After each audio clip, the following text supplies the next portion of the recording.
Hallo, liebe Barbara. Ich freue mich, dich zu sehen. Du bist Barbara Greshake. Du bist Musikerin, Sängerin und Sprecherin und heute bei Kommunikation. Und ich will mich mit dir gerne über Kommunikation unterhalten. Wenn wir jetzt so in deinen Alltag gucken, erstmal herzlich willkommen als allererstes. Ja, danke dir. Ich freue mich sehr. Du Ich bist freue aus mich. Berlin zugeschaltet, richtig? Ja, Deine neue Wahlheimat, seit sozusagen. ja, genau. Da ist ja auch eine spezielle Kommunikation. Ich habe da ja auch lange gewohnt. Eine schöne Stadt für viel verschiedene Kommunikation. So, wenn wir jetzt zu dir kommen, zu deinem Alltag mit deinen drei Berufen, die ja alle eigentlich miteinander zu tun haben. Ähm, ja, wo in deinem Alltag würdest du sagen, ist Kommunikation am meisten gefragt? Oder wie erlebst du es so in deinem Alltag? Auch in deiner Arbeit natürlich. Am meisten gefragt würde ich sagen, kurz vor dem Moment, wo man abliefern muss. Also wenn ich zum Beispiel weiß, ich habe noch eine halbe Stunde, dann ist Stage Time oder ich habe jetzt gleich den Sprecherjob, da ist es für mich ganz wichtig, dass ich klar damit bin, was ich gerade brauche und was jetzt gerade nicht geht, weil ich da keinen Kopf für habe. Mhm. Und da ist natürlich wichtig, dass man das, wie man das sagt, aber es ist ganz wichtig, besonders in der Gruppe mitzubekommen, was ist denn gerade mein Bedürfnis oder wie fühle ich mich denn gerade. Das ist, glaube ich, ganz, ganz wichtig, auch in puncto mentale Stärke, weil du musst wirklich, ich bin für mich verantwortlich und ich muss dafür sorgen, dass das Setting, dass mein Nervensystem so ist, dass ich gleich auf den Punkt wirklich mein Allerbestes geben kann. Und, dafür, Mhm. und jeder braucht dafür was anderes und das ist wichtig, dass man dann sich traut, das zu formulieren, was man braucht. Und das kann auch sein, dass man dann sagt, du, ich habe da jetzt gerade irgendwie überhaupt keinen Kopf für, weil ich muss mich noch schminken oder ich will jetzt gleich nochmal irgendwie meine Übungen machen. Ähm, oder ich muss einfach jetzt nochmal eben auf Klo gehen und dann mache ich mir die In-Ears dran. Lass uns das wann anders besprechen oder so. Oder Mhm. so, das sind so die. Ja, und du beschreibst jetzt ja einen Moment, das ist ganz lustig, dass das jetzt so direkt passiert, dass wir darüber reden. Ich habe viel gemacht jetzt auch über so inneren Dialog und ich fand ganz interessant, dass manche Leute gar nicht, offensichtlich nicht mit sich reden, während ich denke, dass ich andauernd mit mir Ja, spreche.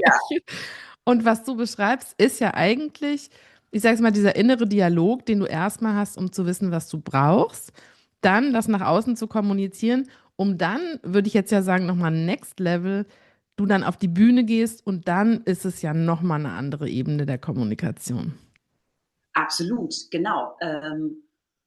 Und also zu dem Dialog, ich nenne das so ständiges Selbstgespräch und das hast du, finde ich, auch nochmal mehr, wenn du selbstständig bist. Mhm.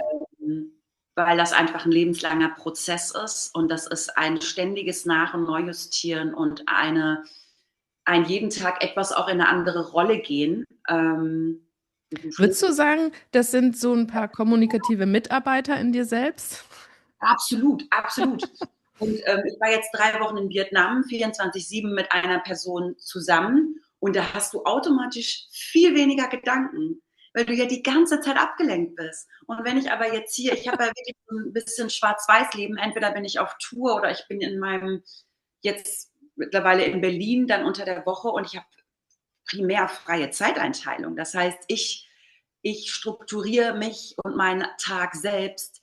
Ich habe dann vielleicht mal so kleine Inseln wie jetzt die Podcast-Aufzeichnung, morgen vielleicht den Sprecherjob, vielleicht nächste Woche Mittwoch um 11 Uhr bis 16 Uhr die Probe. Aber alles drumherum, äh,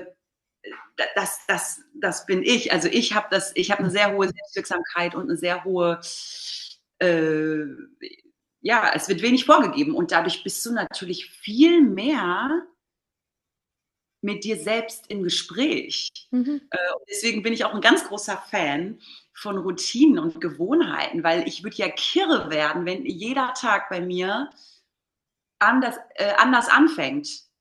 Und wenn ich dann keine Morgenroutine habe und jedes Mal neu entscheide, okay, mache ich mir jetzt erst den Kaffee oder gehe ich erst laufen?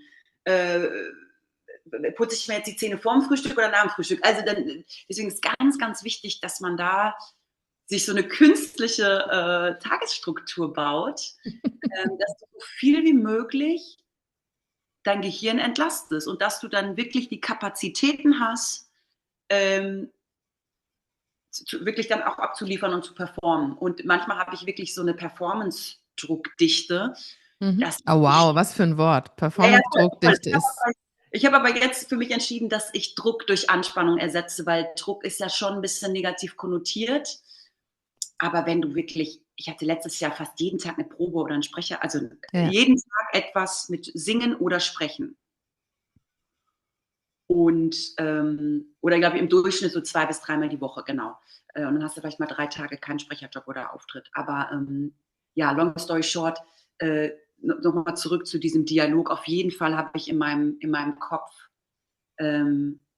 ist da zwischen den Ohren natürlich viel los, weil es dann auch wieder so Phasen gibt, wo dann wieder irgendwie mehr Zeit oder mehr Raum für anderes ist. Und dann weißt du aber, okay, nach Ostern wird wieder ein bisschen voller, dann hast du wieder mehr Auftritte. Und wenn du, also was mir jetzt so kommt, du schreibst ja selber Stücke, du hast 22 ein Album rausgebracht auch und bist selber ja auch viel auf Bühnen mit den Texten, die du selber schreibst. Wenn du da anfängst zu kommunizieren oder ist das wo du dich hinsetzen musst, um es zu kreieren? Oder ist es so, dass du beim Laufen oder Kaffee trinken Gedanken hast und denkst, wow, das ist für mich der Gehalt, das hat irgendwas oder das zieht meine Aufmerksamkeit auf sich, daraus wird ein Song. Wie geht das?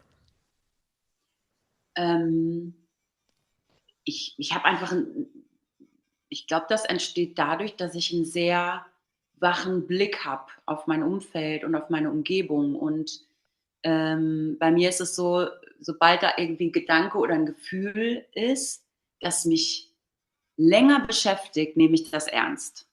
Mhm. Kannst du ein Beispiel geben?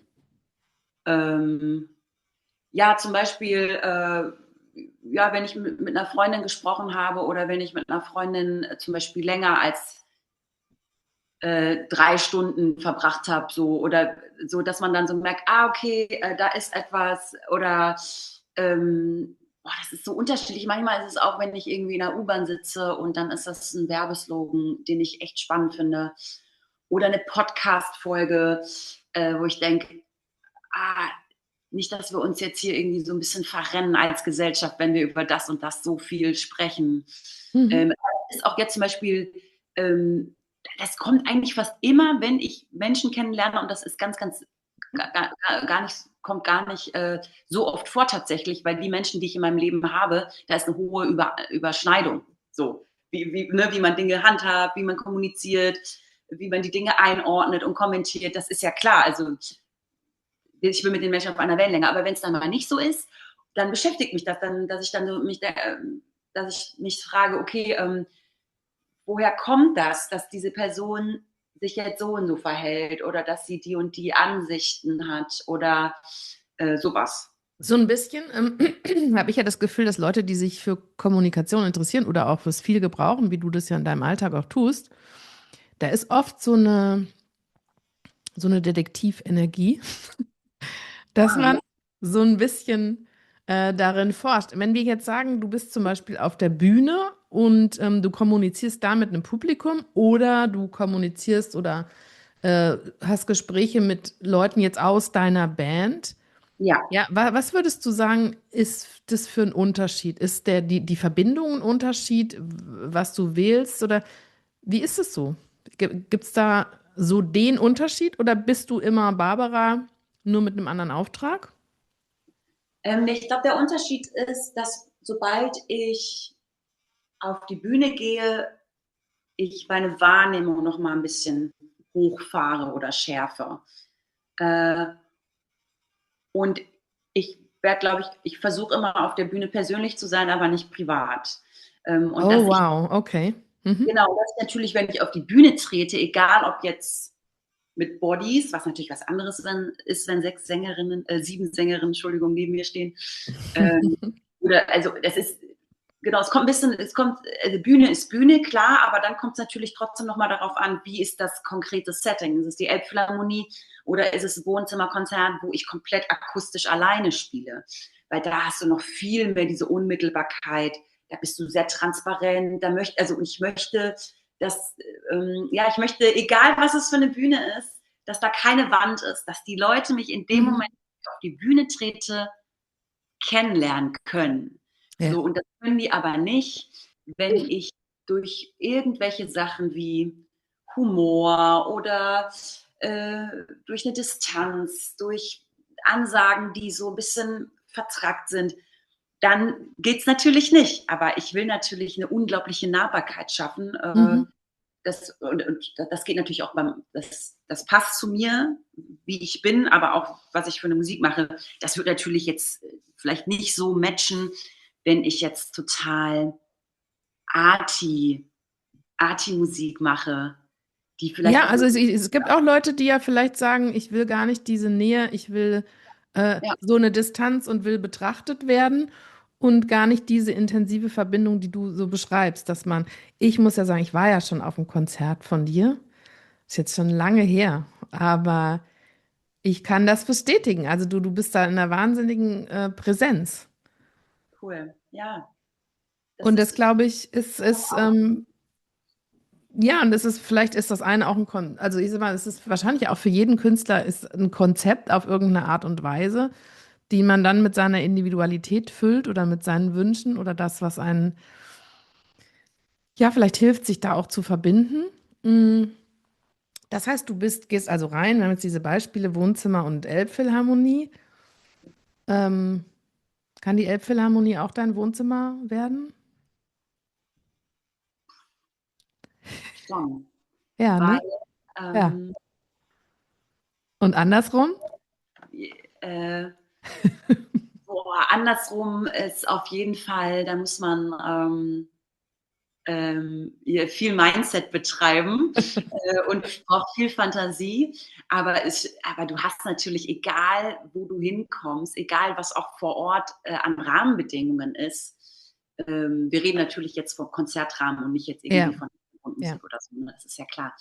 Aber du kannst natürlich aus fast jedem Setting eine Stimmung aufbauen, die muckelig ist. mhm. Und wo sich alle irgendwie, auch wenn die da ganz, ganz oben sitzen, sich alle miteinander verbunden fühlen. Also das kriegst du schon hin. Das geht natürlich.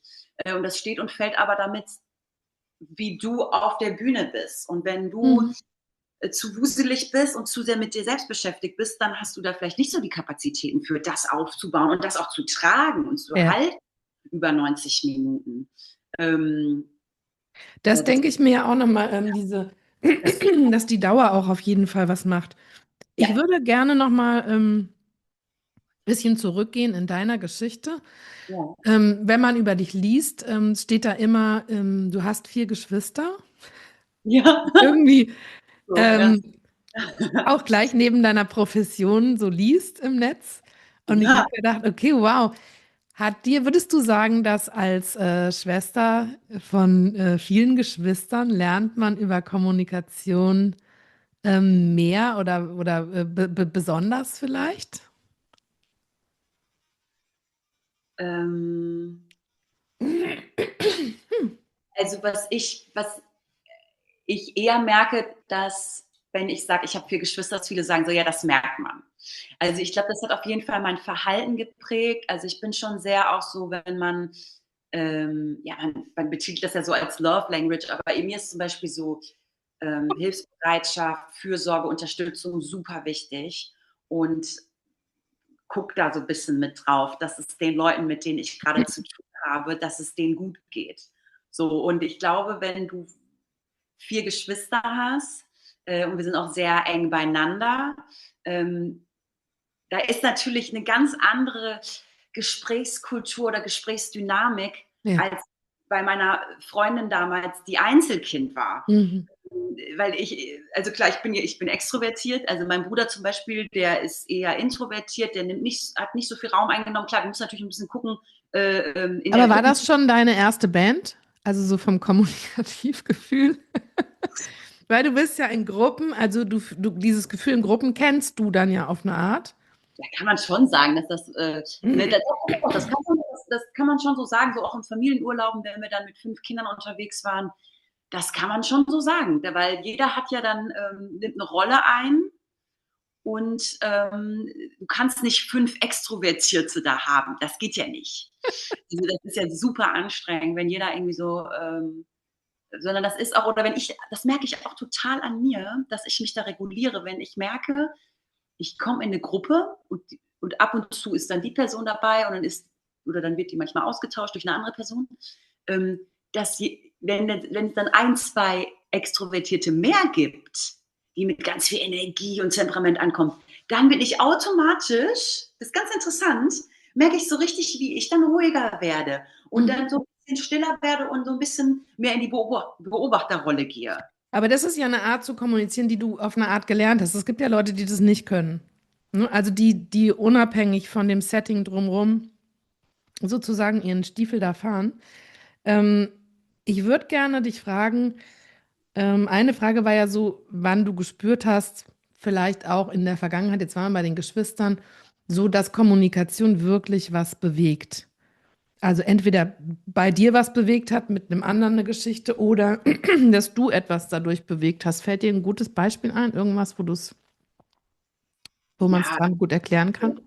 viele. Eine Sache ist relativ frisch, da habe ich Support gespielt und dann haben wir danach im Backstage, habe ich mit dem Backliner gesprochen und so habe ich ihm einfach gesagt, ähm, wie so meine Selbstständigkeit ist und wie ich an den Punkt gekommen bin, wo ich jetzt bin. Mhm.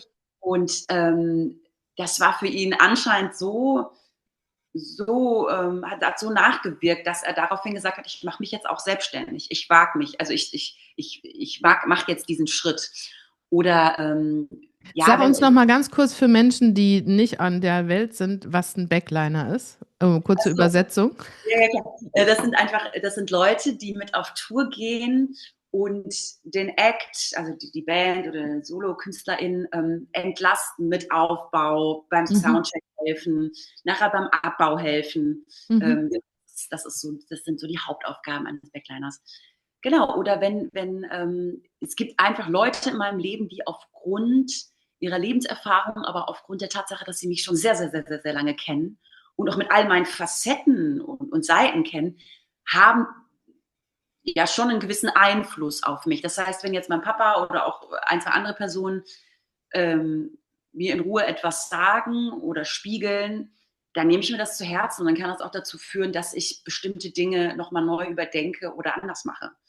Und da gab es auch so eine Okay. Situation, da Ja. habe ich zum Beispiel zu viel gemacht. Ich hatte zu viele Sachen unter der Woche, so musikpädagogische Sachen. Und zu Peakzeiten kommen dann irgendwie die Auftritte und Sprecherjobs dazu. Das wurde zu viel. Und dann wurde mir auch gesagt, ey, du tanzt ein bisschen auf zu vielen Hochzeiten, brauchst auch Standbeine. Du kannst nicht nur Spielbeine haben in deiner Selbstständigkeit.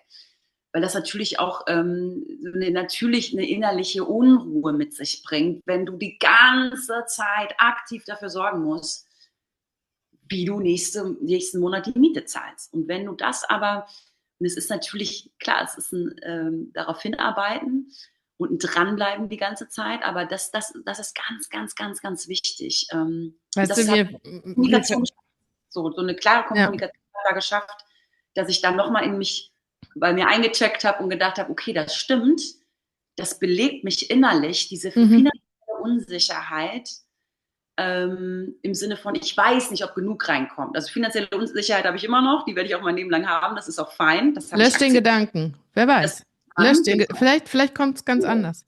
Aber finanzielle Unsicherheit im Sinne von, ich weiß ja wirklich nicht, wie viel ich verdiene, aber wichtig ist, dass ich weiß, dass ich genug verdiene, dass ich mehr verdiene, als ich brauche. Und ich glaube, dass es mehr Menschen innerlich beschäftigt und unruhig macht, als man vielleicht annimmt. Weil eine finanzielle Unsicherheit natürlich auch was mit deiner mentalen Gesundheit macht. Und da ist Mhm. Kommunikation ganz wichtig, dass man da sagt, äh, guck mal, vielleicht suchst du dir, besonders hier in Berlin, vielleicht einen Brotjob, der vielleicht gar nichts mit Musik zu tun hat. Oder du hast da ein, zwei Ankerpunkte, Standbeine, da weißt du, das machst du immer dienstags und mittwochs und da kommt die Kohle rein und drumherum machst du künstlerisches Arbeiten und dein eigenes Projekt. Würdest du denn sagen, jetzt wo wir bei diesen ganzen, ich sage jetzt mal Weisheiten sind, die wir uns ja auch so weitergeben, wo ich nicht mit allen einverstanden bin, aber ist es möglich? Ja. Gibt es Ja. denn was aus deiner Welt, wo du sagst, das sind so Sprichwörter oder so geflügelte Wörter, wo du sagst, halte ich für Unfug? Ach, für Unfug. Also mal rumgedreht. Oh Gott. Also muss es dann immer brotlose Kunst sein? Nee, absolut nicht. Nee, nein, ich meinte jetzt mit diesem Brotjob nur, es gibt natürlich, das ist ganz witzig, wenn du hier in Berlin irgendwie in so eine Gruppe kommst nach einem Konzert, hat irgendwie jemand mit seinem eigenen Projekt gespielt und dann ganz viele, das habe ich in Köln nicht, dass dann der eine oder andere fragt so, ach so, ja, und was machst du für die Miete? Und Also ich kenne in Berlin auch. Ich habe ja sehr lange Zeit da verbracht, auch mir sehr viele Konzerte und Theater angehört und ich weiß noch, in Bestzeiten hat man bezahlt, um irgendwo zu spielen. ja, Also da ist in Berlin gehen dann noch so ganz andere Sachen. Aber ja. wenn du jetzt sagen würdest, das, was du an Kommunikation liebst oder sowas, Ja. was macht dir das möglich in deinem Alltag? Also macht dir dieser Skill, den du auf der Bühne hast und die Texte, die du schreibst, ach, da will ich eigentlich auch noch mal dich was zu fragen. Gibt's so eine, ich muss jetzt abbiegen, jetzt ganz abrupt. Wenn Ich wir muss mal, ganz ehrlich antworten, das ist für mich, Kommunikation macht möglich, dass man sich verbunden fühlt. Und Kommunikation ist für mich, also ist einfach die maximale Transparenz ist einfach wichtig, dass man wirklich hm, komplett ungefiltert, natürlich mit einem Bewusstsein, wie man etwas ausdrückt, aber das ist für mich ganz wichtig. und hast du, können wir mal eine Zeile aus einem Lied von dir nehmen, was du besonders magst? Was fällt dir ein, was du besonders magst, wo die Kommunikation so ganz viel trägt? Oder wo du vielleicht auch schon von Hörern irgendwie ein Feedback gekriegt hast, was das macht? Es kommt immer anders, wenn man denkt. Das ist zum Beispiel die erste Zeile von auch Scherben spiegeln das Licht. Und da geht es im Prinzip darum, dass man, ja, das ist für, ja, ich kann ja nur von mir reden, aber ich habe so eine Grundzuversicht in mir. Und irgendwie, das wird mir auch schon oft gesagt, wenn irgendwas nicht so gelaufen ist, wie man sich das erhofft oder gewünscht hat, dann sehe ich trotzdem noch irgendwie was Positives in dieser Mhm. Situation. Das finde ich ganz wichtig. So eine positive Lebenseinstellung, eine Grundzuversicht und dass man, ja, deswegen, es kommt immer anders, wenn man denkt, weil wenn man irgendwie zu sehr etwas zerdenkt, dann geht natürlich auch die Leichtigkeit und die Lebensfreude flöten.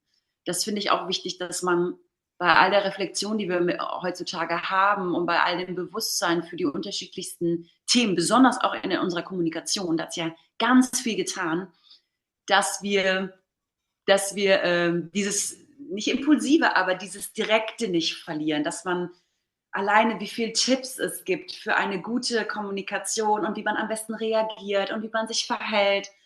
Und ich finde aber, man darf sich trotzdem jederzeit auch erlauben zu sagen, du, wenn man zum Beispiel wenig geschlafen hat oder sowas, das kennt ja vielleicht jeder, man ist einfach schneller gereizt. Ne, man ist schneller gereizt oder man ist so ein bisschen angespannter. Man hat da nicht immer all die Zeit und Mühe, dann so all in zu gehen bei so einem Gespräch und so, ja klar. Und dann immer, dann unterbreche ich auch mal. So, und dann bin ich vielleicht auch nicht maximal im aktiven Zuhören drin. Aber was ich auf jeden Fall habe, dass ich die Leute wirklich verstehen will, alleine schon durch meine Mhm. Neugier.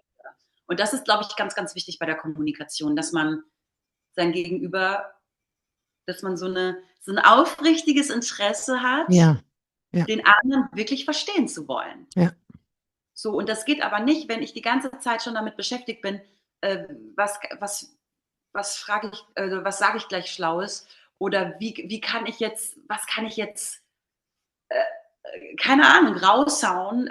Das ist ja völliger Quatsch, darum geht es ja nicht. Aber das ist natürlich eine Qualität, die du hast, dass du sozusagen eine Sicherheit hast, in einem Moment das einfach anzugucken, was entsteht hier und darauf dann was zu basteln. Und das zeigt ja auch, ich sage jetzt mal, die Elbphilharmonie oder das Wohnzimmerkonzert. Das ist ja, du kannst dich ja noch so preparen, aber das, was du machst, ist ja in dem Moment den Raum lesen, die Leute lesen auf eine Art und dann zu gucken, was passiert da. Und ich glaube, das ist eins, in meinen Augen ja dieses größte Geschenk, sich zu trauen, dass man eben nicht weiß, was passiert.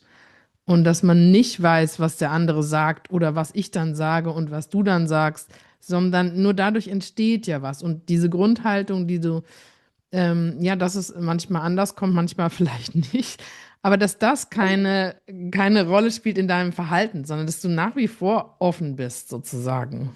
Absolut. Und das ist natürlich, steht und fällt natürlich damit mit meinem Selbstwertgefühl auch, ne? Weil ich merke nämlich tatsächlich, wenn ich dann mit Menschen zu tun habe, die ein mangelndes Selbstwertgefühl haben, dass sich das ganz schnell auf die Kommunikation überträgt.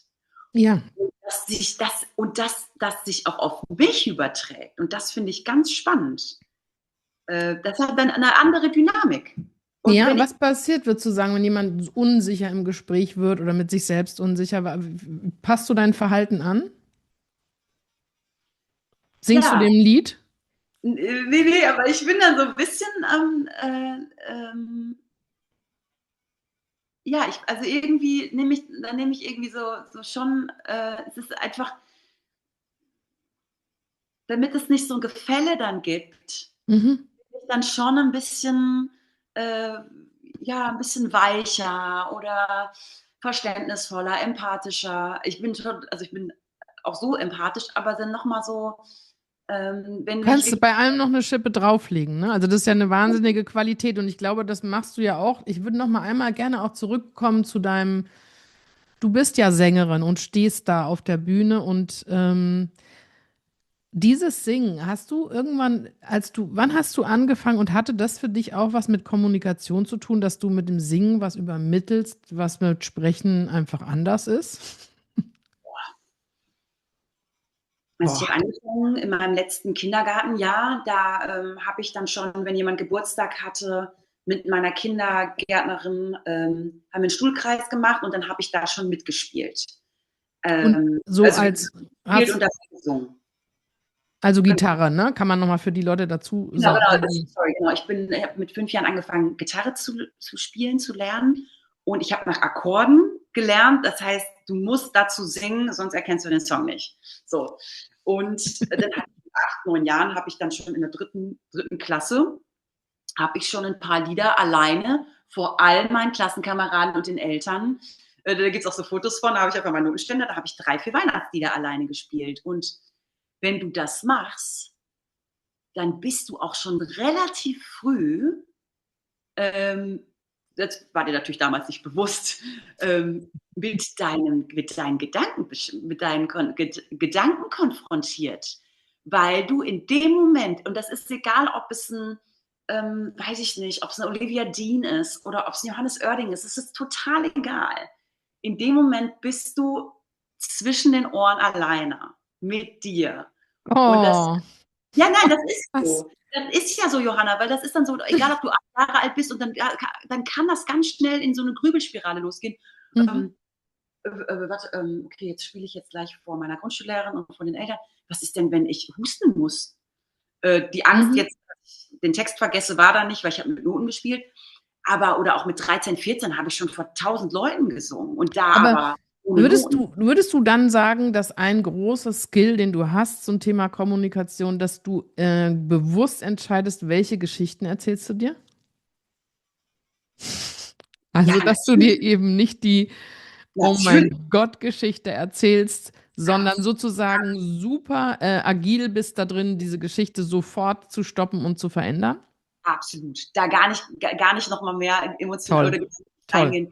Das ist natürlich, hast du da Handwerkszeug und Tools und natürlich, also das sind auch so, ich glaube, jeder macht das kurz vorm Auftritt, sich noch mal ein paar Sachen sagen.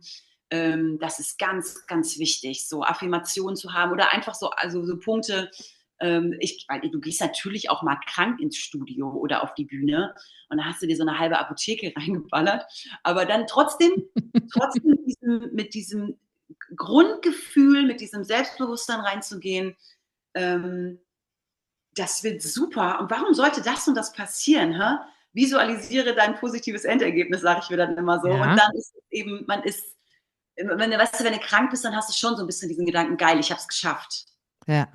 So, und dann guckst du auf die Setlist, okay, noch 3 Songs. Gibt Wenn, es einen Unterschied, wenn äh, du, also dieser Moment, wo du, ich meine, in dem du deine eigenen Texte vorträgst oder eben du Sprecherin bist, also ja, anderer Menschen Wörter in die Welt bringst?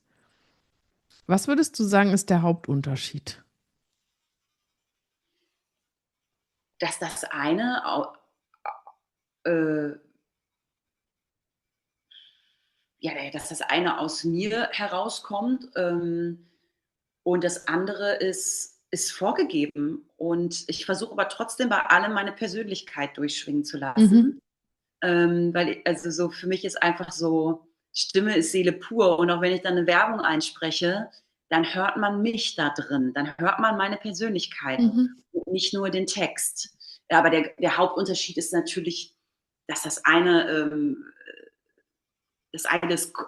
ist aus mir heraus entstandene Kunst mit allem, was das beeinflusst, mit all Ja. meinen Erlebnissen, Erfahrungen. Das andere ist ähm, auch bei Coversongs, ne? Das ist dann halt einfach natürlich.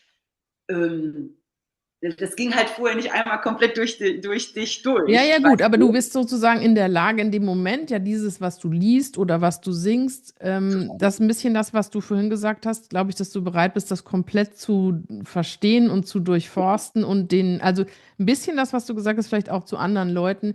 Ich will das 100% oder ich will dich verstehen, so gut es geht und ich bemühe mich oder bemühen ist auch immer so ein mühevoller Ausdruck. Ich bin Mhm, interessiert daran, das wirklich zu verstehen. absolut.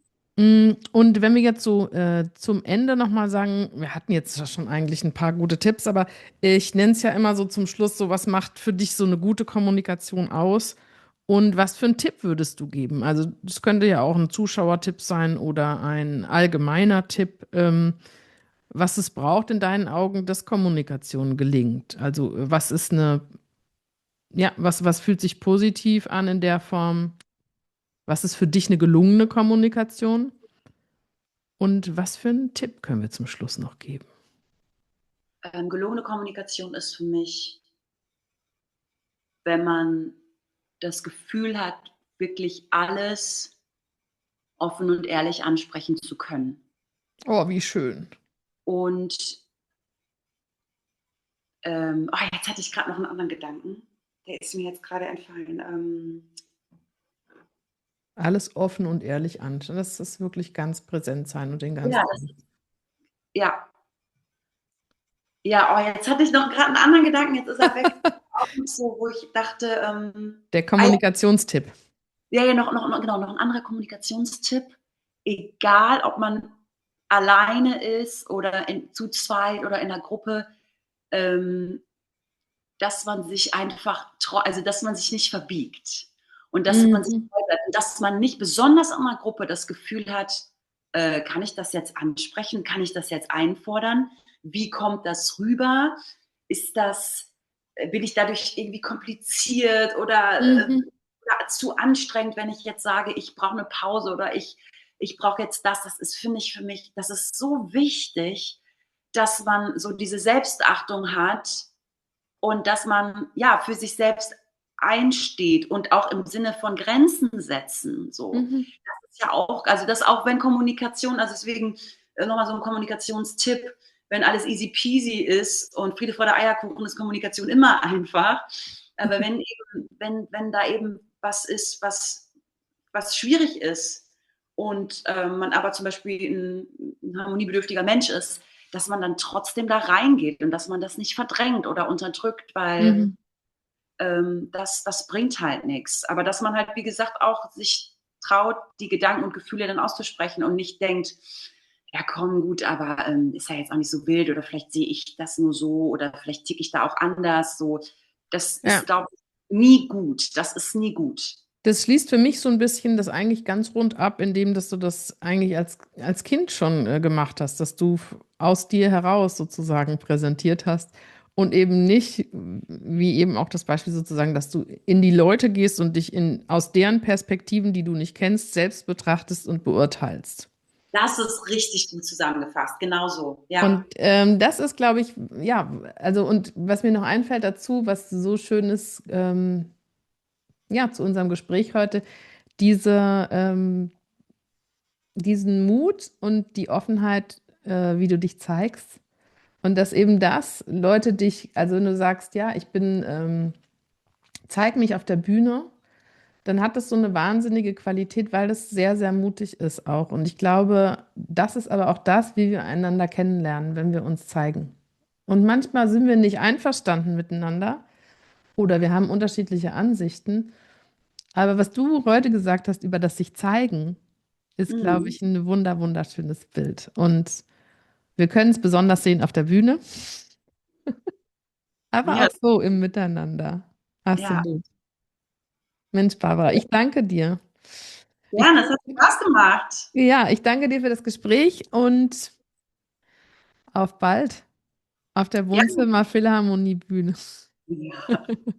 Mach's gut. Zusammen. Ja, tschüss. Tschüss. Hm.